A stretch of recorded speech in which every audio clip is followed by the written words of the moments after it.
मुझे तो लगता कांग्रेस को हार का डर था। जो हमारे पक्ष के वकील और हमारे पक्ष के सारे लोगों ने अपनी बात कही, ये लोकतंत्र में यही तरीका होता है और इसलिए इस लिए गए निर्णय का हम सब स्वागत करते हैं। मध्य प्रदेश की राजनीति में राज्यसभा चुनाव को लेकर बड़ा सियासी घटनाक्रम सामने आया है। कांग्रेस उम्मीदवार मीनाक्षी नटराजन का नामांकन निरस्त होने के बाद प्रदेश की राजनीति गर्मा गई है। भारतीय जनता पार्टी इसे अपनी रणनीतिक सफलता बता रही है, जबकि कांग्रेस इस पूरे घटनाक्रम को लेकर सवाल उठा रही है। अब यह मामला प्रदेश की राजनीति में चर्चा का केंद्र बन गया है। राज्यसभा चुनाव के लिए नामांकन प्रक्रिया के दौरान उस समय राजनीतिक हलचल तेज हो गई जब भाजपा ने कांग्रेस प्रत्याशी मीनाक्षी नटराजन के नामांकन पर आपत्ति दर्ज कराई। भाजपा की ओर से आरोप लगाया गया कि नामांकन पत्र में एक मामले से जुड़ी जानकारी का पूर्ण उल्लेख नहीं किया गया था। आपत्ति के बाद नामांकन की जांच शुरू हुई और अंततः मीनाक्षी नटराजन का नामांकन निरस्त कर दिया गया। इस फैसले के बाद भाजपा खेमे में उत्साह का माहौल देखा गया, जबकि कांग्रेस के सामने नई राजनीतिक चुनौती खड़ी हो गई है। राजनीतिक विश्लेषकों का कहना है कि भाजपा द्वारा तीसरे राज्यसभा उम्मीदवार को मैदान में उतारने के बाद से ही मुकाबला बेहद दिलचस्प हो गया था। मुख्यमंत्री डॉक्टर मोहन यादव ने भी पहले दावा किया था कि तीसरी सीट भाजपा के खाते में जाएगी। अब नामांकन निरस्त होने के बाद भाजपा नेता इसे अपनी राजनीतिक और कानूनी तैयारी की सफलता के रूप में प्रस्तुत कर रहे हैं। वहीं कांग्रेस की ओर से इस पूरे घटनाक्रम पर लगातार मंथन जारी है। नामांकन दाखिल करने के दौरान कांग्रेस के कई वरिष्ठ नेता मौजूद थे, लेकिन अब विपक्ष इस मामले को लेकर कांग्रेस की रणनीति और तैयारी पर सवाल उठा रहा है।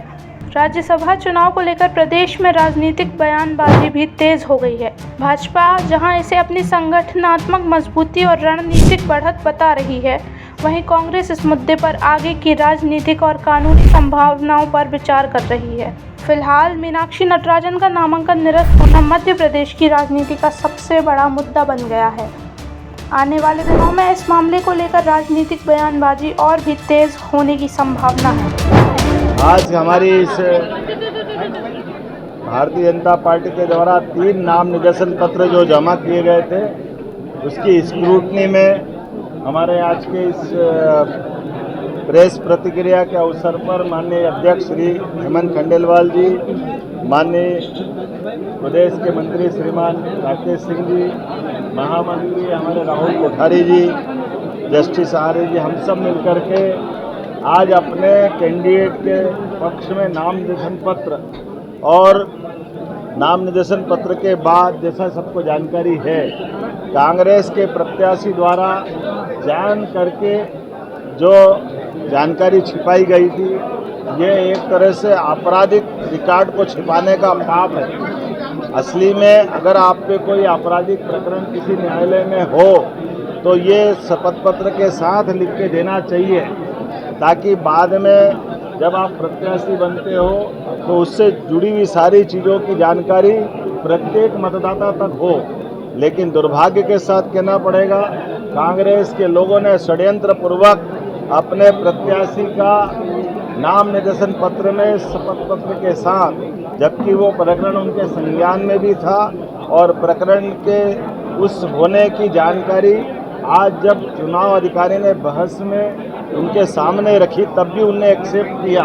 तो ये इसका मतलब है कि जान करके आपने निर्वाचन अधिकारी को भ्रम में रखा था और इसी आधार पर ये जो फैसला हुआ है, मैं समूची निर्वाचन प्रक्रिया के खास करके स्क्रूटनी की इस प्रक्रिया का स्वागत करता हूं और निर्वाचन अधिकारी ने जो निर्णय दिया वो सर्वविदित है, घोषित है।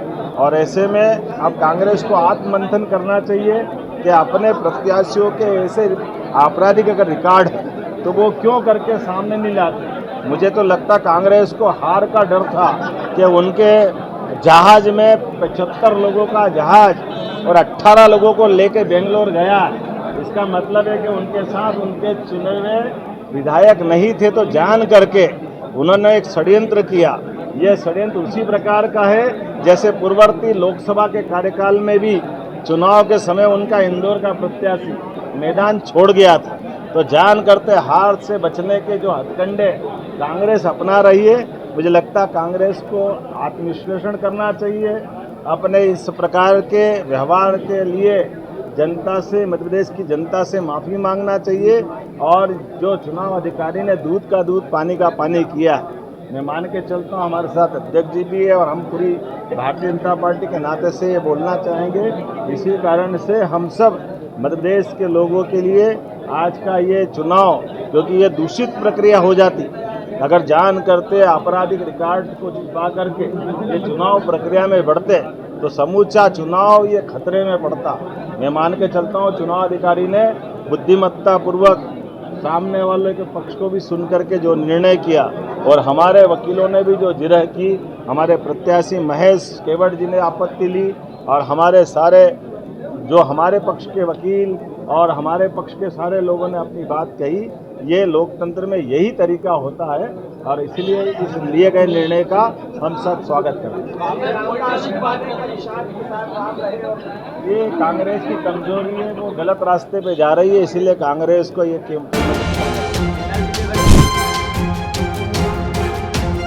सरजू पटेल, सागर टीवी न्यूज।